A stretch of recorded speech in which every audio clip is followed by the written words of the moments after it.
For an outgoing people like the Greeks, the house was a refuge of privacy. Inside, they could escape from the constant demands of civic life to enjoy the simple pleasures of family life. The house, or oikos, was a residence for Greek families and their slaves. Contrary to modern houses, which look outward, the Greek household was built to look inward on a courtyard. The courtyard was the house's central fixture.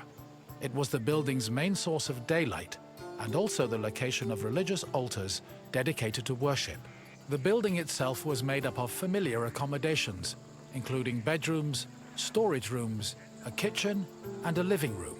Women were generally in charge of tending to the home, which in Greece was called oikonomia, a term that inspired the modern word economy. A pasta was a corridor that connected a house's courtyard to its residential section. Archaeological evidence from the city of Olynthos reveals that pastas were added to Greek home design in the 5th century BCE. Greeks had no qualms about combining their work and their private lives, and many of them worked from home. Artisans like blacksmiths, sculptors, and potters often had workshops in their houses. Some even operated small stores to sell their work. Similarly, doctors were known to treat patients in special offices located in their homes. Women also worked in the house and were responsible for making textiles, as well as producing clothes and supervising weaving, which was carried out by slaves. If the household was wealthy enough, they could even produce a surplus of textiles to sell in times of financial difficulty. The inner courtyard was the nexus of the house. Functionally, it allowed air to circulate and also provided access to most of the rooms. It also sometimes housed a well or a cistern that collected rainwater.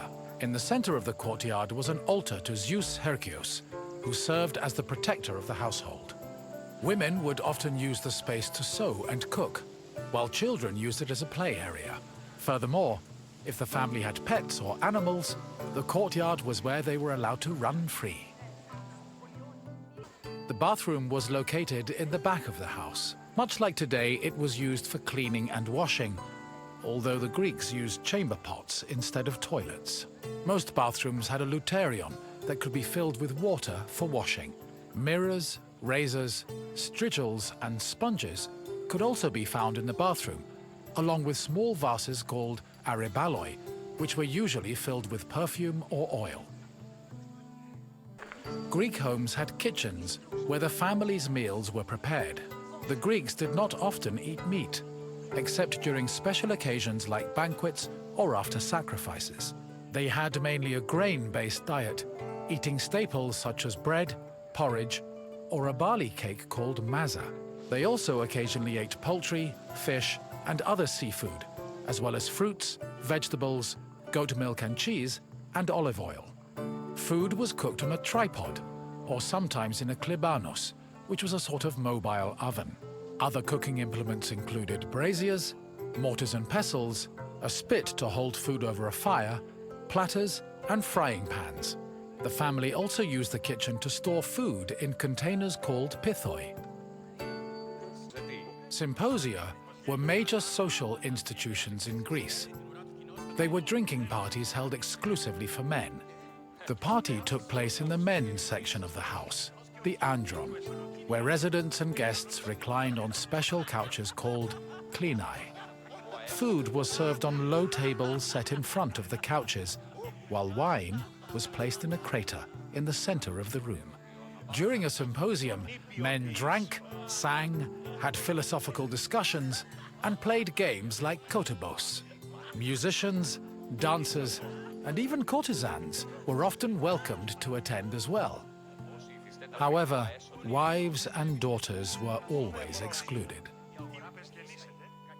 The pyrgos, or upper stories, was the women's quarter of the house, where they could pursue their activities and observe the city without being seen themselves.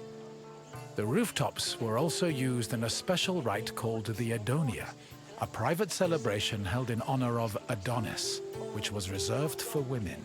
At the beginning of spring, Women filled terracotta pots with soil and lettuce seeds, then climbed a ladder to place the pots on the rooftop. These pots served as the women's very own gardens of Adonis.